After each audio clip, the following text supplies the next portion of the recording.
Hello everyone, welcome to ಸಂವಾದನ class. ಚಲನೆ ಪಾಠದ 24ನೇ ಪ್ರಶ್ನೆ. ಜವ ಮತ್ತು ವೇಗಗಳಿಗಿರುವ ವ್ಯತ್ಯಾಸ ಬರೆಯಿರಿ.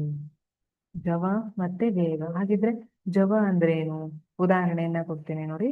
ಒಂದು ಕಾರು 80 km/h ಸ್ಪೀಡಲ್ಲಿ ಹೋಗ್ತಾ ಇದೆ ಅಂತ ಹೇಳ್ತೀನಿ. ಇನ್ನೊಂದು, ಒಂದು ಕಾರ್ 80 km/h ನಾರ್ತ್ ಡೈರೆಕ್ಷನ್ ಅಲ್ಲಿ ಹೋಗ್ತಾ ಇದೆ ಅಂತ ಹೇಳ್ತೀನಿ. ಹಾಗಿದ್ರೆ ಇದರಲ್ಲಿ ಏನು ಡಿಫರೆನ್ಸ್ ಇದೆ? ಮೊದಲನೇ ಕೇಸಲ್ಲಿ ನಾನು ಯಾವ ಡೈರೆಕ್ಷನ್ ಅಲ್ಲಿ ಅಂತ ಹೇಳ್ತಿಲ್ಲ, ಬರೀ ಎಷ್ಟು ದೂರ ಮತ್ತೆ ಎಷ್ಟು ಸಮಯದಲ್ಲಿ ಅಂತ ಹೇಳ್ತಿದ್ದೀನಿ. ಅದೇ ಎರಡನೇ ಕೇಸ್ನಲ್ಲಿ ಯಾವ ದಿಕ್ಕಿನಲ್ಲಿ ಹೋಗ್ತಾ ಇದೆ ಅನ್ನೋದನ್ನ ಕೂಡ ಮೆನ್ಷನ್ ಮಾಡಿದ್ದೀನಿ. ಇಲ್ಲೇ ಜವ ಮತ್ತು ವೇಗಗಳಿಗಿರುವಂತಹ ವ್ಯತ್ಯಾಸ ಬರುತ್ತೆ. ಹಾಗಿದ್ರೆ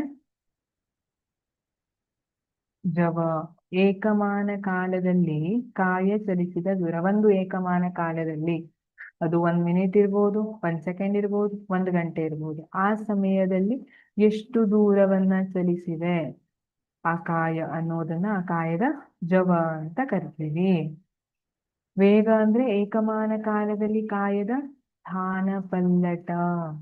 ಒಂದು ಏಕಮಾನ ಕಾಲದಲ್ಲಿ ಕಾಯದ ಸ್ಥಾನಪಲ್ಲಟ. ಸ್ಥಾನಪಲ್ಲಟ ಅಂದ್ರೆ ಗೊತ್ತಿದೆ ಅಲ್ವಾ? ಆರಂಭಿಕ ಮತ್ತೆ ಅಂತ್ಯಬಿಂದುವಿನ ನಡುವಿನ ಕನಿಷ್ಠ ದೂರ, ಅದನ್ನ ಸ್ಥಾನಪಲ್ಲಟ ಅಂತ ಕರಿತೀವಿ.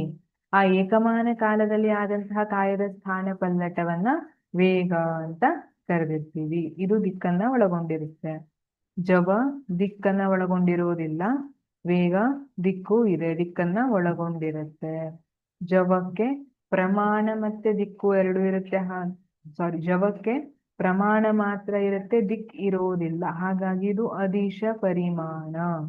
ವೇಗಕ್ಕೆ ಪರಿಮಾಣ ಮತ್ತೆ ದಿಕ್ಕು ಎರಡು ಇರುತ್ತೆ, ಹಾಗಾಗಿ ಇದು ಸದಿಶ ಪರಿಮಾಣ. ಇವು ವ್ಯತ್ಯಾಸಗಳು. Thank you.